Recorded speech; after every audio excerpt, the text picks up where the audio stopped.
기도하겠습니다. 하나님 아버지, 하나님의 크신 은혜 가운데에 저희들이 다시금 주님 앞에 나왔습니다.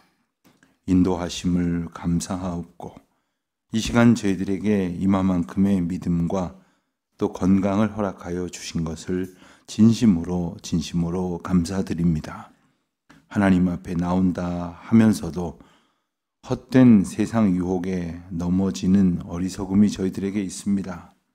또 하나님 앞에 온 마음으로 충만한 은혜를 받았다고 고백하면서도 또 저희들 가운데에 남을 향한 시기와 질투와 미움으로 채워질 때도 있습니다.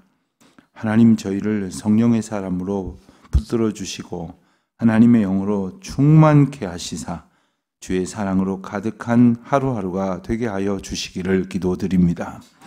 무엇보다도 죄인된 저희들을 용납하여 주신 주님의 그 사랑을 감사하며 저희의 남은 모든 시간들이 오직 죄를 하나님 앞에 자복함으로 용서받고 속죄받은 구원의 은혜를 기쁨으로 찬송하며 살아가는 날들이 되게 하여 주시기를 기도드립니다. 주님의 이름이 아니고서는 예수 그리스도의 보혈이 아니고서는 죄를 해결할 자가 없음을 저희들이 늘 잊지 않게 하여 주시옵시고 주를 의지하여 죄에서 떠나 오직 주님의 은혜와 평강 가운데 거하는 주의 자녀들 되게 하여 주시기를 기도드립니다. 하나님, 저희가 하나님 앞에 의지한다고 하면서 저희들이 그저 저희들의 욕망을 채우려는 도구로 하나님의 이름을 부르는 것이 아니라 오직 여호와 하나님이 나의 하나님이심을 저희들이 늘 깨달아 감사함으로 고백하는 자들이 되게 하여 주시옵소서. 오늘도 하나님 앞에 기도의 제목을 가지고 나왔습니다.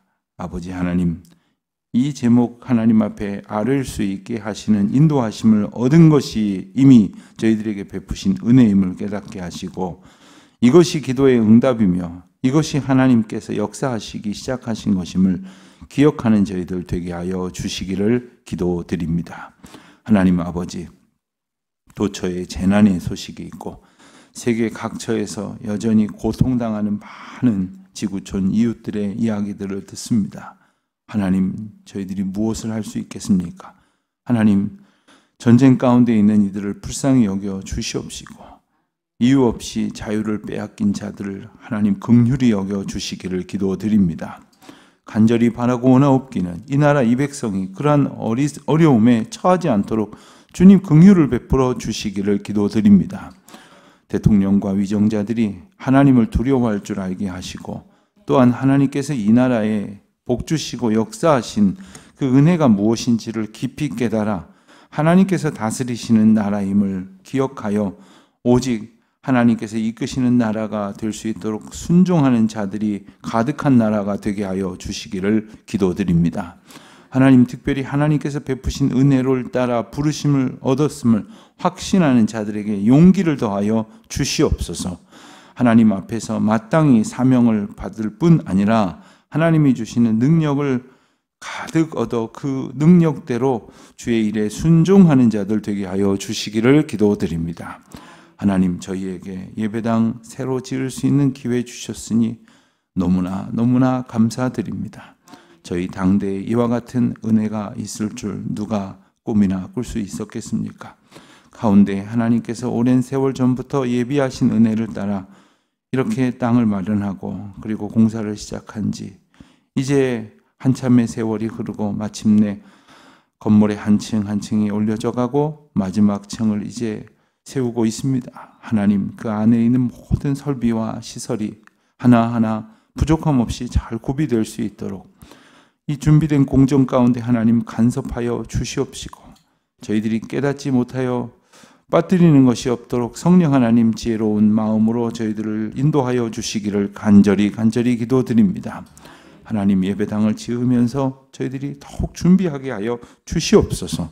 하나님께서 이 땅에 이곳에 예배당을 이 시대 가운데 새로 짓게 하신 것은 사람들 앞에 새 건물을 자랑하게 하심이 아니라 오직 여호와께 나아올 자들이 주님의 이름을 들으며 주님의 그 음성을 귀 기울여 순종하고자 하는 귀한 하나님 앞에 지어질 하나님의 집이 저희 가운데 약속된 은혜로 예비되었음즉 주님께서 베푸신 은혜를 따라 아름다운 공동체, 주님이 기뻐하실 교회를 이루어 갈 수 있도록 먼저 부름받은 저희들이 잘 준비할 수 있도록 인도하여 주시기를 기도드립니다. 하나님, 한 가지 한 가지 기도할 때마다 생각나게 하여 주시옵시고, 고민할 때마다 주님이 저희들의 생각을 주장하여 주시옵소서. 이 일을 위하여 앞서 수고하시는 우리 당회원들과 특별히 건축을 위하여 애쓰고 수고하시는 우리 모든 건축위원들, 그리고 누구보다 희생하고 수고하며 섬기는 건축위원장 장로님과 모든 재직들에게 하늘로부터 내리는 신령한 은혜를 충만히 덧입혀 주시옵소서. 오늘도 어디에 있든지 주의 권속들 한 사람 한 사람 안보하여 주시고, 저희들이 서로 중보하며 격려하며 응원하고 기도할 때에 하늘의 신령한 은혜가 보이지 않는 성령의 끈으로 묶여진 저희 공동체 가운데의 충만함을 보게 하여 주시옵소서. 감사하오며 이 모든 말씀 우리 주 예수 그리스도의 이름으로 기도드립니다. 아멘. 에스겔 14장 말씀을 보겠습니다. 에스겔 14장 1절부터 11절까지 말씀 우리 한 목소리로 함께 봉독하겠습니다. 에스겔 14장 1절부터 11절 말씀입니다. 이스라엘 장로 두어 사람이 나와 내 앞에 앉으니 여호와의 말씀이 내게 임하여 이르시되, 인자야, 이 사람들이 자기 우상을 마음에 들이며 죄악의 걸림돌을 자기 앞에 두었으니 그들이 내게 묻기를 내가 조금씩을 용납하랴. 그런즉 너는 그들에게 말하여 이르라. 나 주 여호와가 말하노라. 이스라엘 족속 중에 그 우상을 마음에 들이며 죄악의 걸림돌을 자기 앞에 두고 선지자에게로 가는 모든 자에게 나 여호와가 그 우상의 수요대로 보응하리니, 이는 이스라엘 족속이 다 우상으로 말미암아 나를 배반하였으므로 내가 그들이 마음 먹은 대로 그들을 잡으려 함이라. 그런즉 너는 이스라엘 족속에게 이르기를, 주 여호와의 말씀이 너희는 마음에 돌이켜 우상을 떠나고 얼굴을 돌려 모든 가증한 것을 떠나라. 이스라엘 족속과 이스라엘 가운데에 거류하는 외국인 중에 누구든지 나를 떠나고 자기 우상을 마음에 들이며 죄악의 걸림돌을 자기 앞에 두고 자기를 위하여 내게 묻고자 하여 선지자에게 가는 모든 자에게는 나 여호와가 친히 응답하여 그 사람을 대적하여 그들을 놀라움과 표징과 속담거리가 되게 하여 내 백성 가운데에서 끊으리니 내가 여호와인 줄을 너희가 알리라. 만일 선지자가 유혹을 받고 말을 하면 나 여호와가 그 선지자를 유혹을 받게 하였음이거니와 내가 손을 펴서 내 백성 이스라엘 가운데에서 그를 멸할 것이라. 선지자가 죄악과 그에게 묻는 자의 죄악이 같은즉 각각 자기의 죄악을 담당하리니, 이는 이스라엘 족속이 다시는 미혹되어 나를 떠나지 아니하게 하며 다시는 모든 죄로 스스로 더럽히지 아니하게 하여 그들을 내 백성으로 삼고 나는 그들의 하나님이 되려 함이라. 주 여호와의 말씀이니라. 아멘. 오늘 말씀을 보면 이스라엘 장로 두어 사람이 에스겔 앞에 왔다 했습니다. 이들은 아마도 이제 포로된 이스라엘 공동체의 지도자들 가운데의 몇 사람일 것입니다. 그들이 에스겔 앞에 나온 이유는 무엇이었을까? 앞서 우리는 13장에서 선지자에 관한 정체성에 대한 말씀을 보았습니다. 그러니까 선지자는 당연히 하나님의 주신 말씀, 하나님께서 맡겨주신 말씀을 하는 사람이 선지자인데, 그렇지 아니하는 거짓 선지자들이 있었다는 것이죠. 자, 거짓 선지자들이 있는데 그 거짓 선지자가 사그라드는 것이 아니라 계속해서 그가 드러나고 그가 일종의 활약을 할 수 있게 됐다고 한다면 수요가 있기 때문에 공급이 있는 겁니다. 거짓 선지자들을 찾는 사람이 있었기 때문입니다. 물론 어리석은 자들이 있죠. 그러나 문제는 하나님이 하나님이신 줄을 아는 사람이, 또 당연히 알만한 사람이, 또 알던 사람이 미혹을 받아서 유혹에 넘어가서 거짓 선지자들을 찾는다.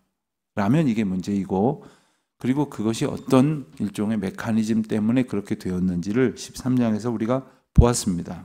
그렇기 때문에 이스라엘 장로 두어 사람은 아마도 이 거짓 선지자, 참 선지자 논쟁 가운데 적어도 에스겔이 거짓 선지자가 아니고 하나님의 메시지를 전하는 선지자일 것이라고 생각하는 일종의 인정의 자세를 가지고 에스겔 앞에 나왔음이 분명해 보입니다. 문제는 에스겔이 선지자라는 것을 볼 줄 알았다는 것이 중요한 게 아닙니다. 에스겔이 선지자라고 생각을 했다면 하나님의 메시지가 저를 통해서 내게 전해질 것이고 내가 그 앞으로 나아간다면 내가 하나님 앞에 나아가는 것인데 이들의 자세가 틀려먹었다는 거예요. 그리고 잘못됐다는 것을 알았을 텐데 돌이키지 않았다는 겁니다. 특별히 오늘 말씀을 보면 2절에 여호와의 말씀이 에스겔에게 임하여 이제 말씀하시는 내용들로 가득 찹니다.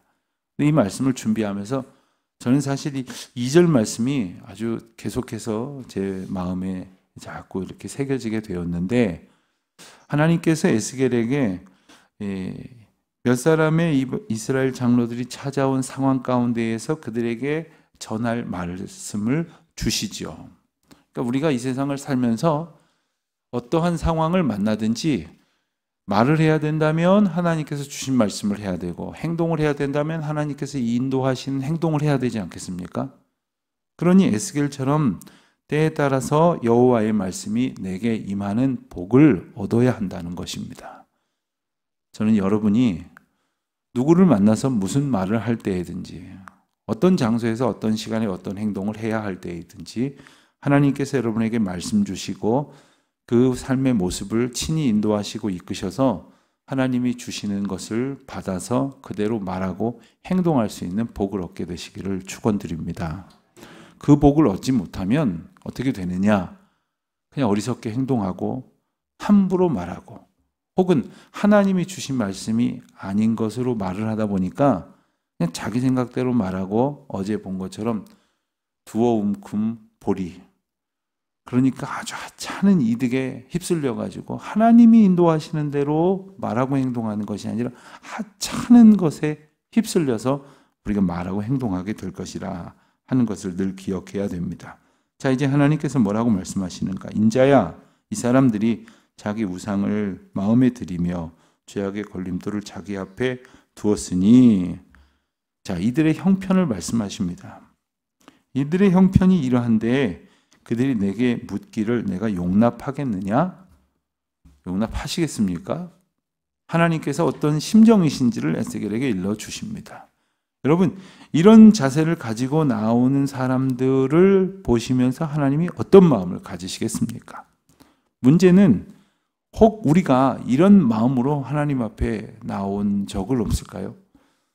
제가 하나님 앞에 나왔습니다. 주님, 제가 예배드리러 나왔습니다. 주님, 제가 이 새벽에 기도하러 나왔습니다. 하는데 실상은 오늘 본문의 이스라엘 장로 두어 사람처럼 자세가 잘못됐음에도 불구하고 그래도 여기가 진짠가 보네 하고서는 여기 와서 뭔가 자기 욕망을 채우려는 이야기를 들을 수 있을 것이라고 기대하고 나왔다면 하나님께서 그들을 용납하시겠느냐는 거예요.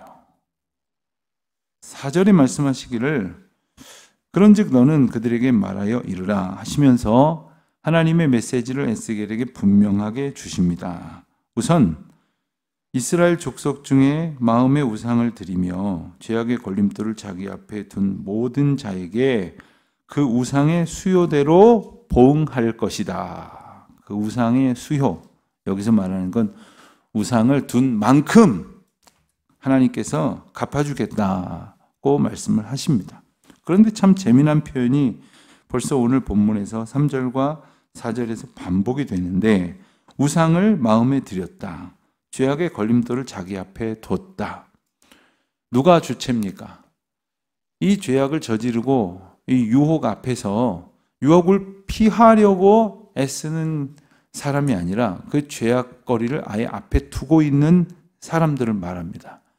유혹을 아예 마음에, 우상을 아예 마음에 들여 놓았다는 거예요. 자꾸 내 마음에 들어오려고 해도 피하고 손사래를 치고 어쩌면 그것을 피하여 주님 앞에 빨리 달려가서 무릎 꿇고 주님만을 의지해야 할 것인데, 내 마음에 지금 허탄한 것들이 들어와 있구나 생각을 하고는 온전한 것으로 가득 채우려고 해야 할 텐데, 그러지 아니하고 우상 들여놨다는 거예요. 그리고 걸림돌을 앞에 놓는 것은 무슨 생각입니까? 여러분 집 안에서도 요즘 그런 일들이 덜어 있다고 해요. 전선 같은 것들 불가피하게 이렇게 코드를 꽂아 놓기도 하고, 전기줄을 이렇게 집안에다가 이렇게 연결하고 그래야지 이제 가전제품도 쓰고 하겠죠. 근데 연결해 두었는데, 그만 나 편하겠다고 집에 둔 것에 걸려 넘어져 가지고 그만 다치는 경우가 더러 있죠. 어르신들이 더러 그런 일들이 생기지 않도록 잘 살펴야 한다, 이런 이야기 하지 않습니까? 걸릴 만한 건 치워야죠. 미끄러질 만한 거 카페 두면 안 되죠. 그런데 아예 그것을 갖다 놨다고 어쩌자는 겁니까? 이 죄악 가운데에 아예 빠지려고 작정을 한 사람이 아니고서야 누구라고 말을 할 수 있겠습니까? 그래서 하나님께서 그들을 아예 잡겠다고 말씀을 하십니다. 그 이유를 또 말씀하시기를 그들이 나를 배반하였기 때문이다. 우리는 여호와를 배반하는 사람인가요?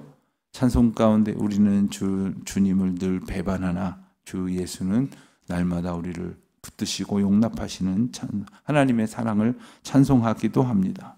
우리는 늘 배반합니다. 그럼에도 불구하고 하나님 우리를 용납하셔서 다시금 붙들어 주시죠. 그런데 배반하는 이유가 뭔지를 알아야 돼요. 배반하는 이유. 그것은 우상이 있기 때문에 배반하는 거예요. 그러니까 하나님을 따라가지 않는 것은 다른 데를 따라간다는 얘기인데, 다른 데를 따라갈 뭔가 그 우상이 그 앞에 있다는 거예요. 그러니까 그 우상을 치워야 되는 거예요. 우상을 내어 버려야 되는 거예요. 깨뜨려야 되는 거예요. 그러니까 내가 주님을 배반했다고 한다면 어느새 내 앞에 무언가가 내 우상이 되어 버렸다는 것이죠. 그 우상 두고 있으면 안 된다는 겁니다. 아주 오래전 제가 중학생들 담당하는 전도사 시절입니다. 수련회를 갔는데, 수련회를 참석한 선생님이 전도사님이었죠. 전도사님, 우리 친구들이 큰일 났습니다. 만화책 가지고 온 애들도 있고, 트럼프 대통령 말고 그 카드 하는 그 트럼프 카드 가지고 온 친구들도 있고, 그리고 아이들끼리 음악 들고 놀으려고 아예 집에서 이만한 카세트를 가지고 온 친구도 있고, 이 친구들이 아주 은혜 받을 생각은 안 하고 별거 다 가지고 왔습니다. 그래서 제가 안 되겠다. 그리고서는 이제 저녁에 집회를 하다가 이 우상에 대해서 설명을 했어요. 그리고 우리 마음을 하나님께로 이렇게 인도하시는데 그것을 회방하는 것들 다 우상이다.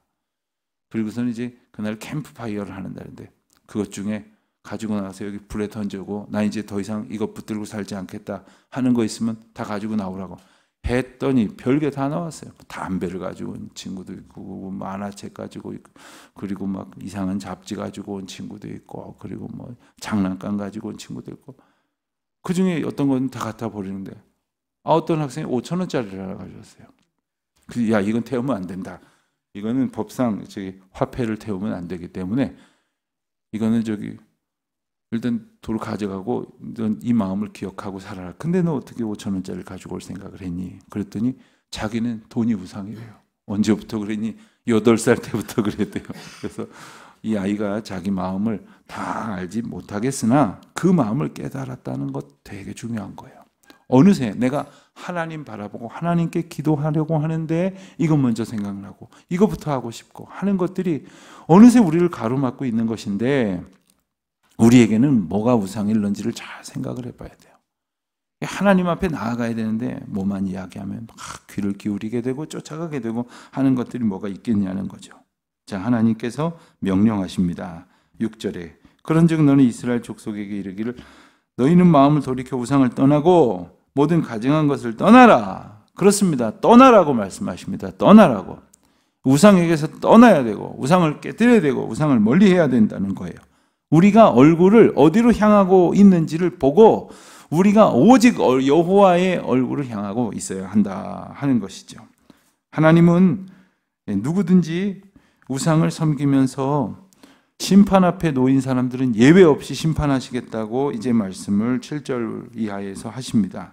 외국인들을 예를 들고 있습니다. 외국인들, 즉 이방인들. 이들은 하나님의 약속에 해당되지 않는다고들 생각을 했습니다. 그러나 그렇지가 않습니다. 여호와의 언약 앞에 모든 백성이 예외가 없습니다.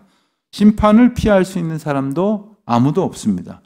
구원에서 배제가 될 사람도 아무도 없습니다. 그러니까 오직 모든 나라, 모든 백성, 하나님의 자녀들이 다 하나님 앞에 온전히 돌이킬 수 있어야 한다는 사실을 분명히 강조하시는 것이죠.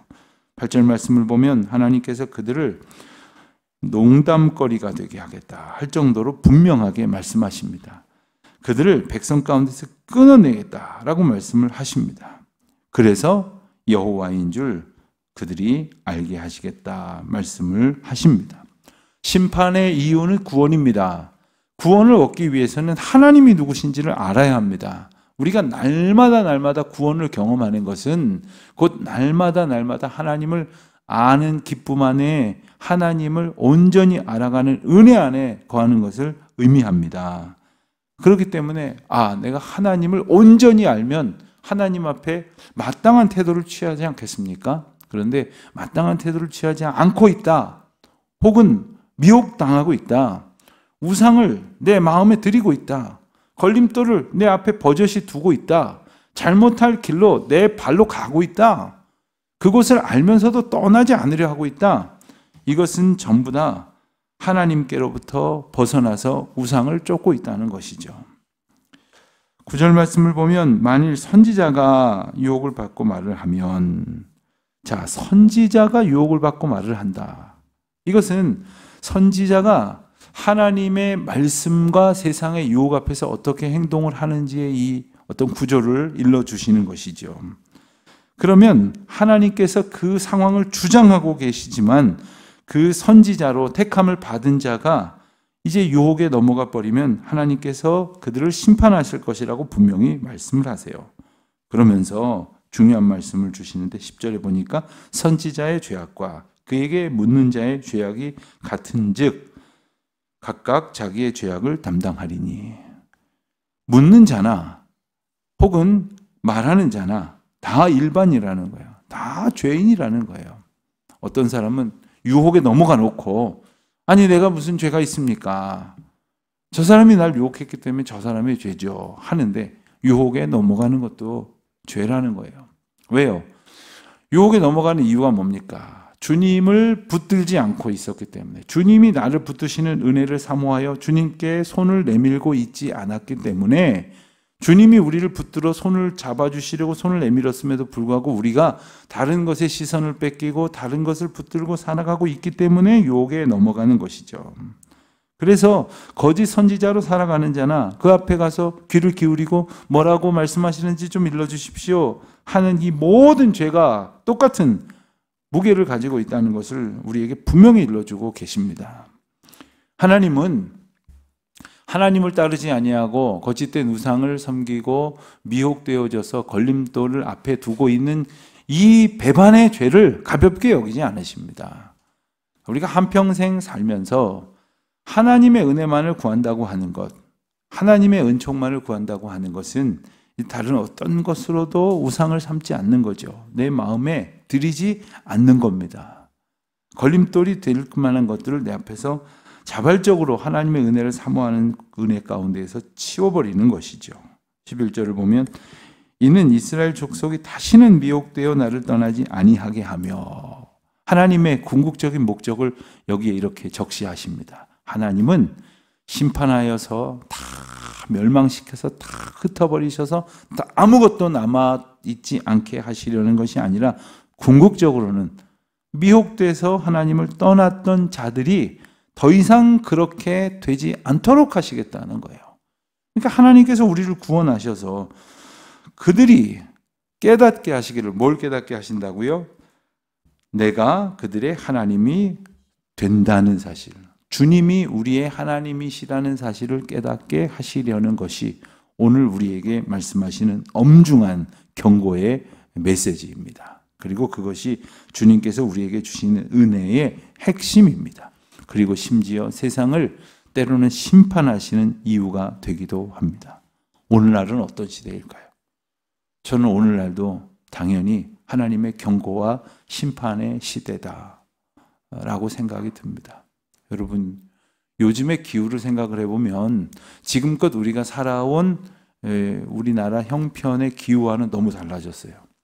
그러니까 일반적으로 이맘때가 되면 장마가 오고 이맘때가 되면 비가 오고 또 비가 그치고 아주 쨍쨍한 더운 날이 계속되고 또 이러다가 몇 년에 한 번은 아주 큰 태풍도 오고 뭐 이렇게 예상할 수 있는, 다시 말하면 우리에게 하나님께서 주신 환경과는 너무 다른 그러한 변화가 있습니다.